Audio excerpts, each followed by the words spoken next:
안녕하세요.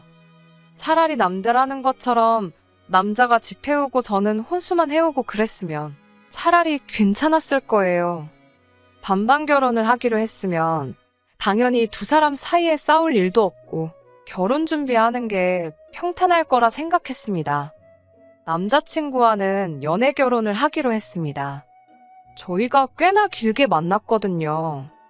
칼같이 절반으로 나눠서 따지고 하는 연애는 아니었어요. 하지만 연애 시작할 당시에는 남자친구 상황이 좋지 않아서 제가 돈을 좀 더 쓰기는 했습니다. 남자친구가 그래도 이따금씩 일용직 아르바이트 같은 거 하면서 돈을 낸 적도 있었습니다. 남자친구가 직장을 구한 뒤에는 남자친구가 돈을 더 낼 때도 있었고 서로 나름 합리적으로 연애를 하고 있었습니다. 그래도 굳이 연애하는 동안 쓴 돈을 따지자면 남자친구가 직장이 없던 시절 대부분의 비용을 제가 부담을 해왔기 때문에 제가 조금 더 쓰기는 했네요. 남자친구가 염치가 없지는 않아서 그때 제가 돈 많이 쓴 것도 알고 있어요. 결혼 이야기가 나오면서 남자친구가 데이트 비용으로 돈을 더 쓴 게 있는데 그 돈을 어떻게 하면 좋겠냐고 물어온 적도 있었거든요. 저는 거기에 대해서는 길게 말하지 않았어요.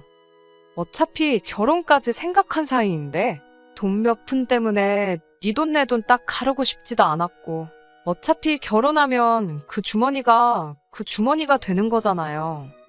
당장 제가 남자친구한테 돈 얼마 받는다고 해서 저희 두 사람 총 재산에는 달라지는 게 있던 게 아니니 크게 신경 쓸 일도 아니라 생각했어요.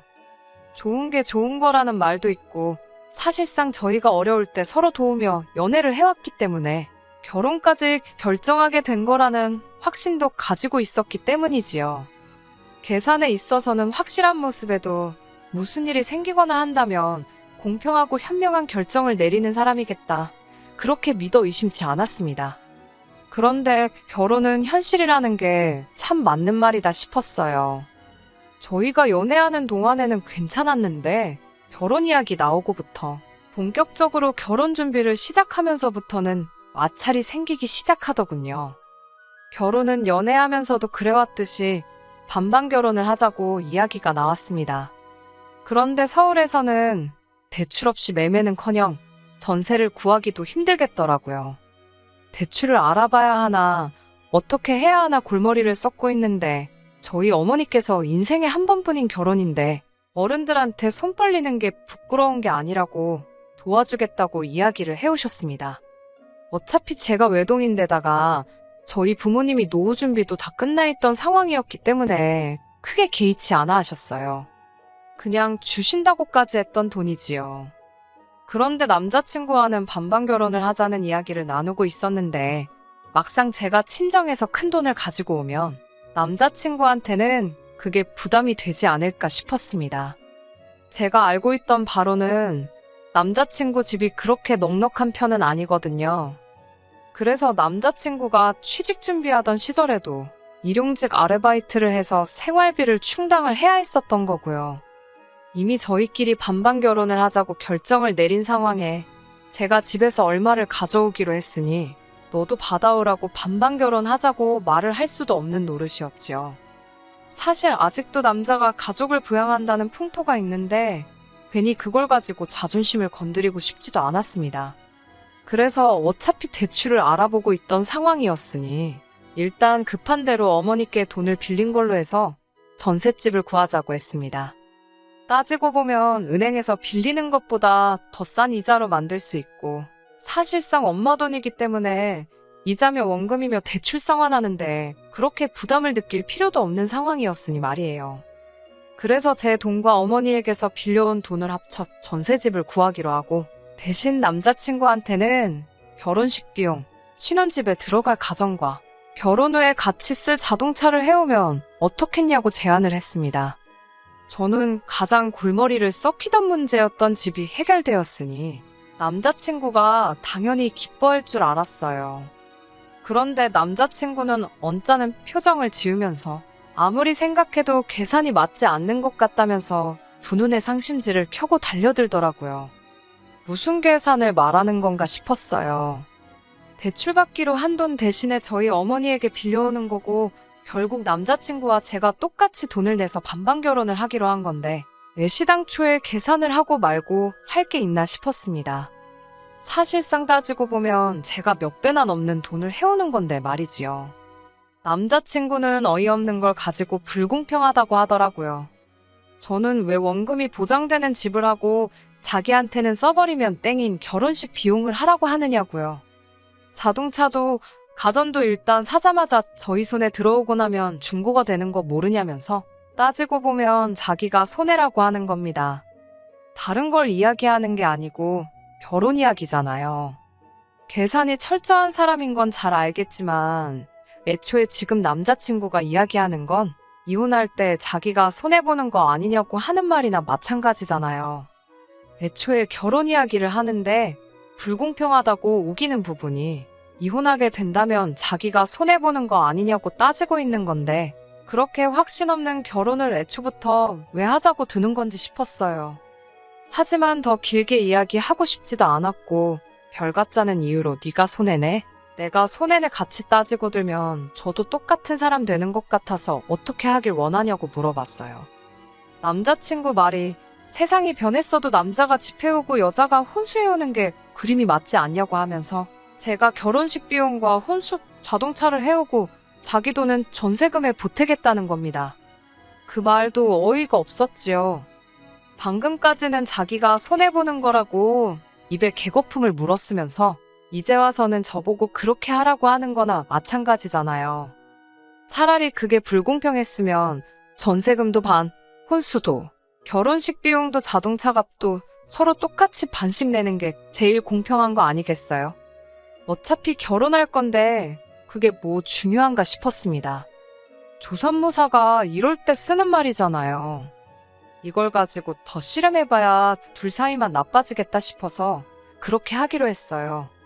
어차피 남자친구와 제가 결혼을 위해 모아놓은 돈의 총 액수가 바뀌는 게 아니잖아요.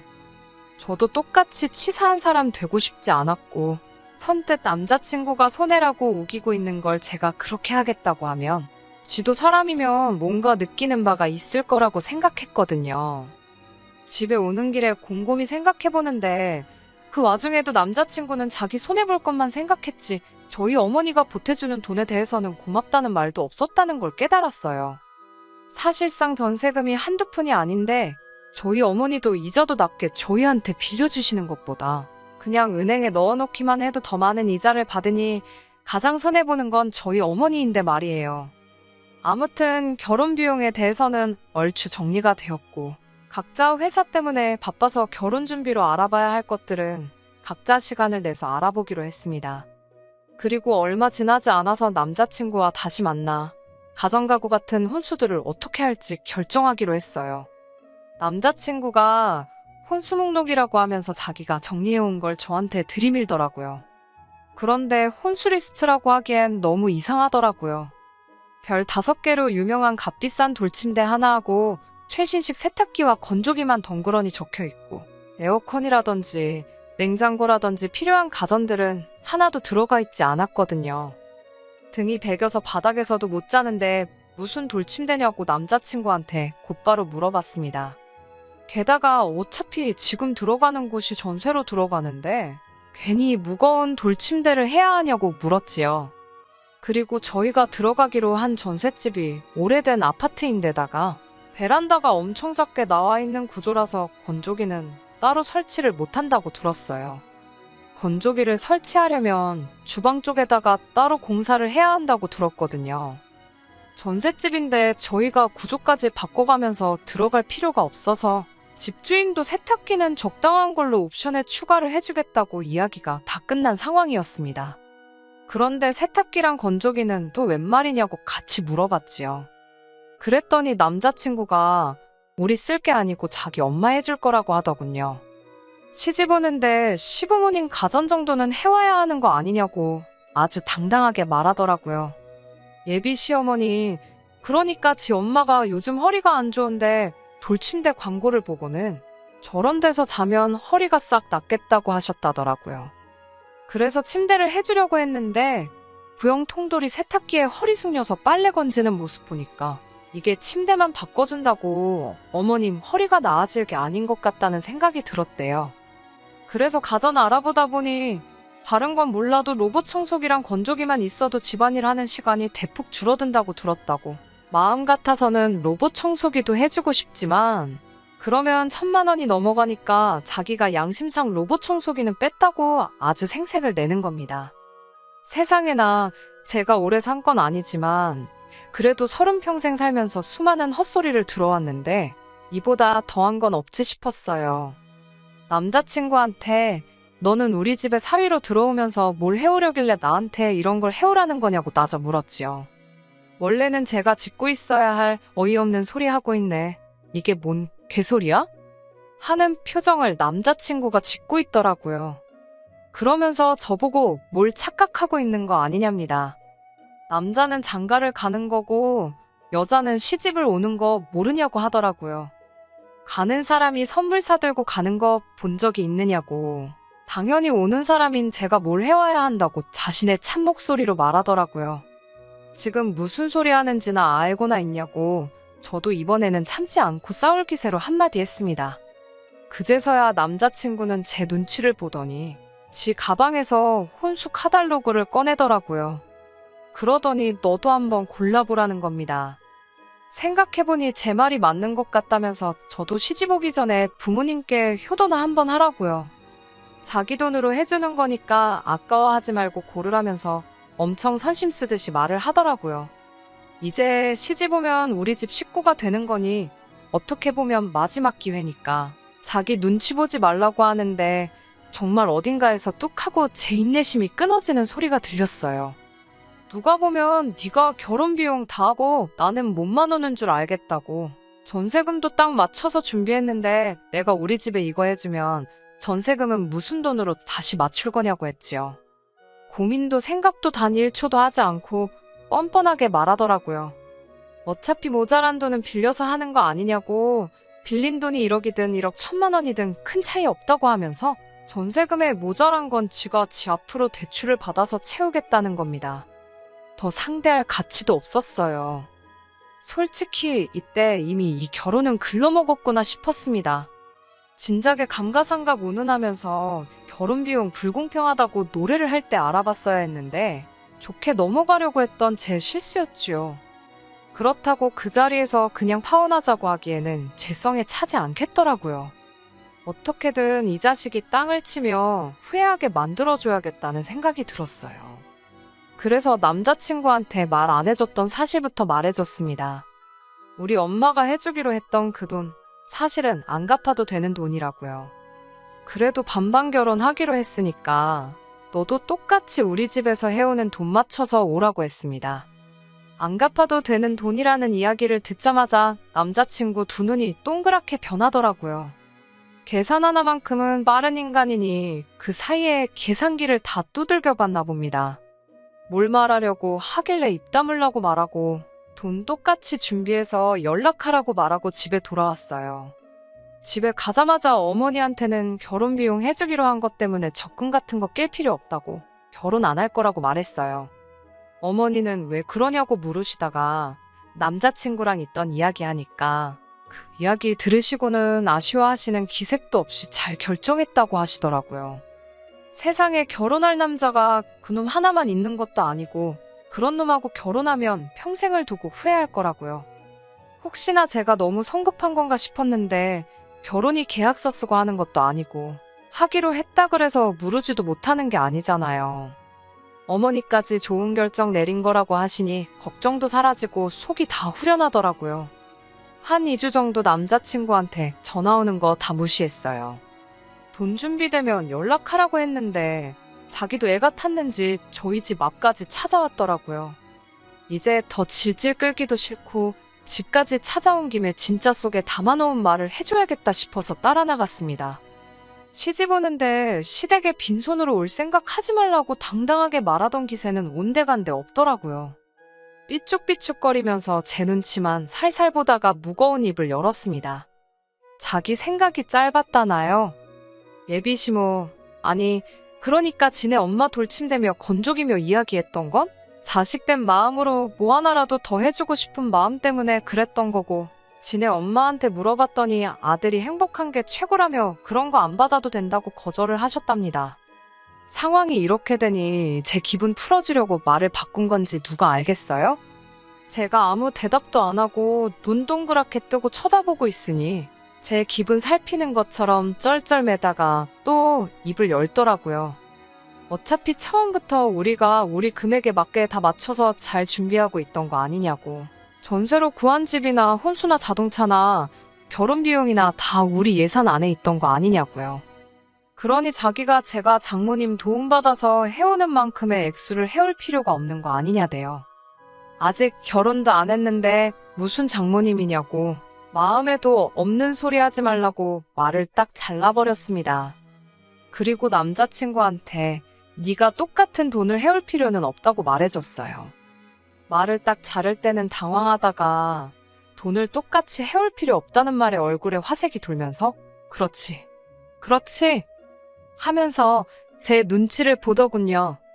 그래서 제가 당연한 거 아니냐고 너는 나랑 똑같이 반반 결혼을 하는 건데 왜 너가 돈을 더 해와야 되냐고 했어요.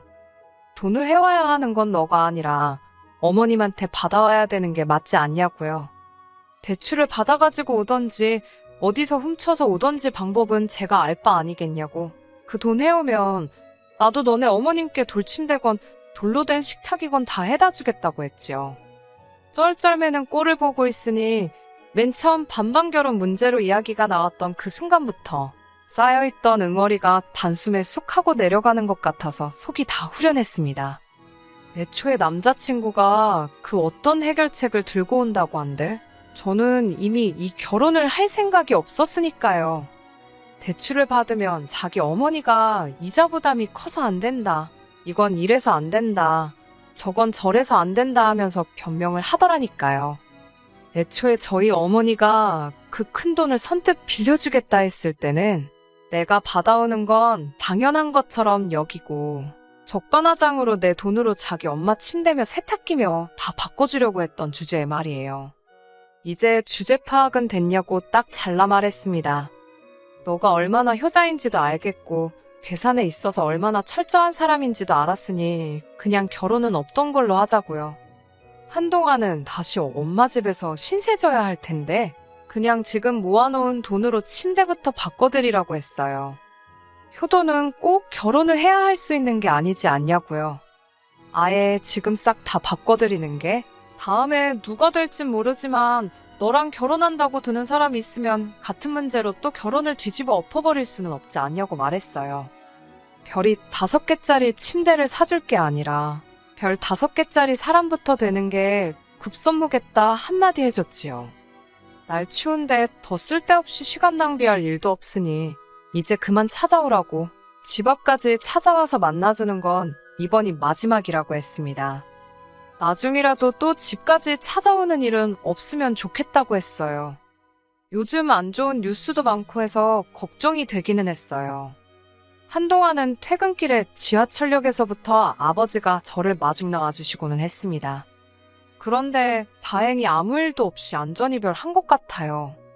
하기야 다시 집 앞까지 찾아올 깜냥이 있었으면 애초부터 돈 얼마에 벌벌 떨지도 않았을 거예요. 주제 파악시켜줘서 너무 후련하네요.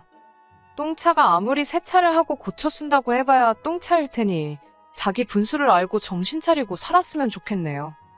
이젠 뭐 제가 알바는 아니지만 괜히 저같이 시간 낭비하는 사람이 없으면 싶어서 그런 생각이 드네요. 끝까지 들어주셔서 감사합니다. 오늘의 사연은 여기까지입니다. 구독과 좋아요, 알람 설정 부탁드리고 더 좋은 사연으로 다시 찾아뵙겠습니다.